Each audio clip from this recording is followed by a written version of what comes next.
Pour reprendre, donc, dans les années 50, on s'était intéressé au comportement des individus et les individus, bien évidemment, étaient résistants au changement. Donc on s'est intéressé à comprendre pourquoi les gens résistaient au changement, comment on pouvait faire pour éviter qu'ils soient résistants au changement. Et la solution qu'on avait trouvée, c'était de les faire participer au changement. Donc on avait regardé comment, en incluant les gens dans des dynamiques de changement, et en particulier dans des dynamiques de groupe, on pouvait les aider à dépasser leur résistance au changement. Alors ce qui est intéressant, c'est qu'en fait, on va regarder si on regarde par rapport aux différentes évolutions du changement, on s'aperçoit qu'elles ne sont pas contradictoires les unes avec les autres, mais qu'elles posent les pierres en fait de ce qu'on peut appeler le changement aujourd'hui ou la transformation, on va le voir.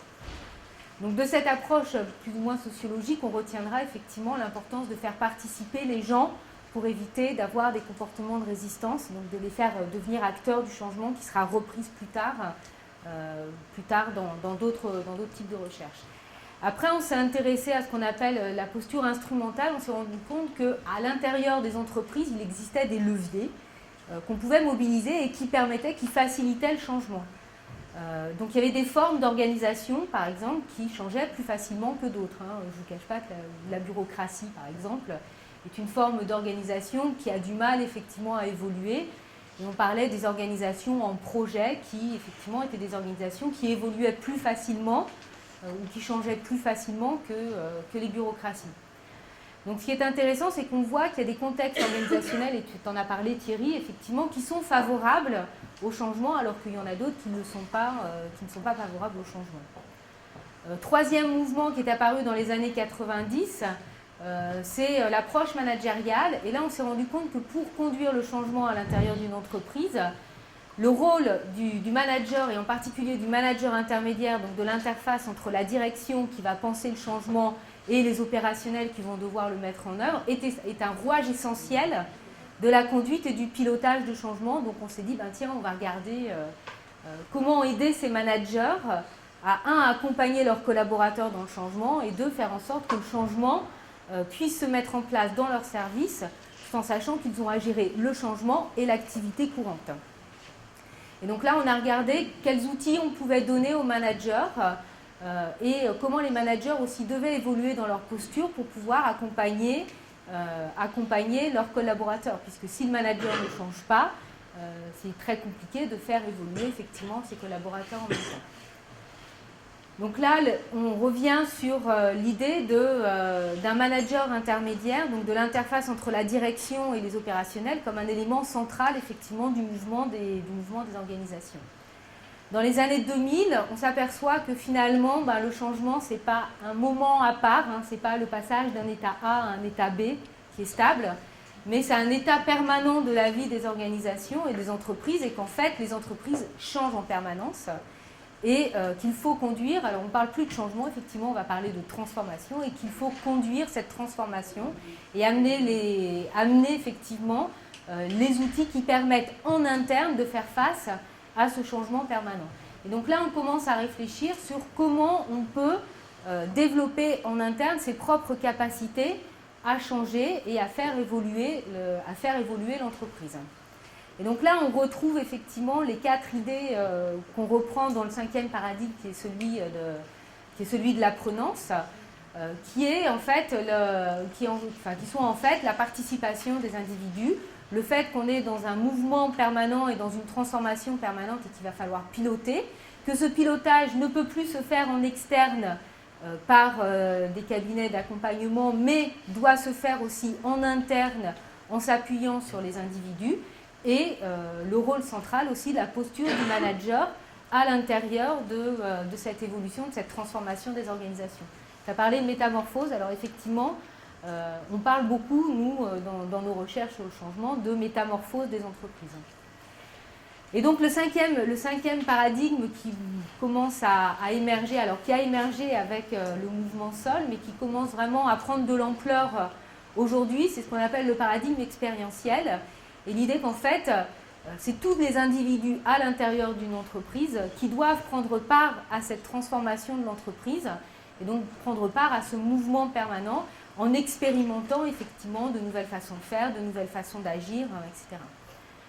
Donc on retrouve aujourd'hui le réseau apprenant qui va s'inscrire effectivement dans cette dynamique. D'où notre intérêt en tant que chercheur effectivement pour les réseaux apprenants essayer de voir en quoi ces réseaux apprenants étaient producteurs entre guillemets de la transformation des entreprises.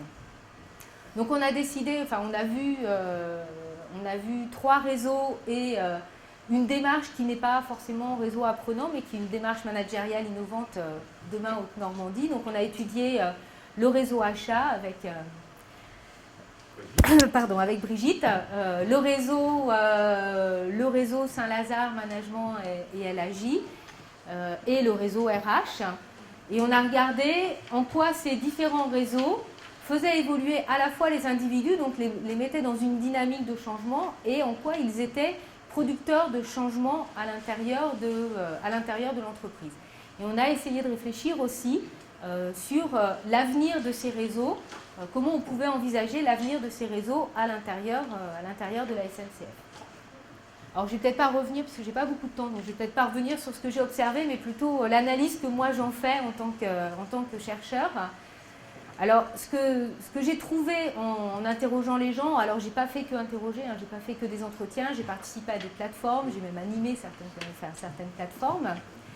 Et en fait, ce que je retiens avant tout, c'est que le réseau est pour moi un outil essentiel créateur de sens. Et la création de sens aujourd'hui, elle est essentielle dans le changement parce que c'est ce qui permet d'engager les gens dans l'action. Sans sens, les gens ne s'engagent pas dans l'action. Et en fait, on retrouve à l'intérieur de réseaux cette capacité à trouver du sens en commun et à pouvoir s'engager effectivement dans l'action, donc s'engager dans ce mouvement permanent qui est la transformation des organisations, cette métamorphose. Donc c'est un élément pour moi qui est essentiel. Et tu disais tout à l'heure, il y a aussi cette idée de si on ne s'engage pas, s'il n'y a pas de sens, on est mort. Et effectivement, la création de sens, elle est essentielle à ce niveau-là. Donc c'est un outil puissant qui permet effectivement de créer du sens pour les individus qui y participent, mais aussi, on va le voir, pour l'organisation, puisque en fait, en participant à ces réseaux et en créant du sens à l'intérieur de ces réseaux, vous, chaque membre du réseau, vous posez les briques de ce que vous voulez, ce que vous voulez que l'entreprise soit demain. Donc en fait, vous construisez progressivement, et c'est là où on voit la métamorphose. Donc on pose vous posez brique par brique ce que sera la SNCF dans 5 ans, dans 10 ans, dans 20 ans. Donc c'est un engagement qui est essentiel pour pouvoir effectivement créer cette métamorphose de l'entreprise. Le deuxième point dans la création de sens qui est important, c'est le sens des responsabilités. C'est-à-dire qu'au-delà du sens de l'action, donc le fait de s'engager dans l'action, on devient responsable de son avenir. Donc on devient responsable de ce que l'on veut être demain, de ce que l'on veut être nous en tant qu'individus à l'intérieur de la SNCF, donc chacun d'entre vous, de ce que vous voulez que votre service soit à l'intérieur de la SNCF, donc en quoi il contribue à la performance, au développement, au changement de la SNCF, et de ce que vous voulez que l'entreprise soit, quelle responsabilité peut avoir la SNCF vis-à-vis de ses clients. Et notamment, j'avais participé avec Karima à un retour sur le jour de la QVT, la qualité de vie au travail. Et j'étais assez étonnée du discours des gens où il y avait une très forte implication et un regard porté vers le client sur quelle est notre responsabilité, nous, en tant que SNCF, vis-à-vis de notre client. Donc ça fait partie aussi de la qualité de vie, donc la responsabilité que vous avez vis-à-vis de votre client. Alors pour l'avenir des réseaux apprenants, alors pour moi il y a 2 challenges essentiels. Alors pas qu'ils se développent, parce que je pense que depuis mes études, il y a eu de la création de beaucoup de réseaux, puisque moi j'étais restée à 20, on doit être passé à une trentaine depuis. Donc je ne pense pas que ce soit... Et ce n'est pas l'objectif en soi. Voilà, et ce n'est pas l'objectif en soi. Alors l'idée, c'est effectivement, dans l'avenir, c'est de pouvoir créer des ramifications, mais entre les réseaux, c'est-à-dire d'aller encore plus loin dans la logique de l'apprenance et dans la logique de travailler ensemble, c'est de travailler entre réseaux, c'est-à-dire de partager des problématiques entre les différents réseaux. Ça, c'est une première idée. Et la deuxième idée dans l'avenir, effectivement, des réseaux apprenants, c'est d'en faire un mode de fonctionnement non pas à part, mais à part entière de l'entreprise. C'est-à-dire pas quelque chose qui serait à côté d'eux, mais quelque chose qui soit dans l'entreprise et qui vienne compléter les autres modes de fonctionnement que peuvent être effectivement les modes de fonctionnement en projet ou d'autres types. Tout ça pour dire que de toute façon, une entreprise, elle a besoin à la fois de fonctionnement, de modes de fonctionnement classiques, d'une réflexion entre guillemets classique, et elle a besoin aussi de cette dynamique que peut apporter les réseaux apprenants. Donc l'idée, c'est d'en faire, comme tu disais tout à l'heure, hein, c'est pas aujourd'hui, maintenant, on est en réseau, c'est on est en réseau effectivement en permanence, et quels que soient les enjeux, on peut effectivement travailler en réseau, en mode réseau, sans forcément que ce soit identifié comme étant un réseau apprenant. Voilà. Merci Isabelle.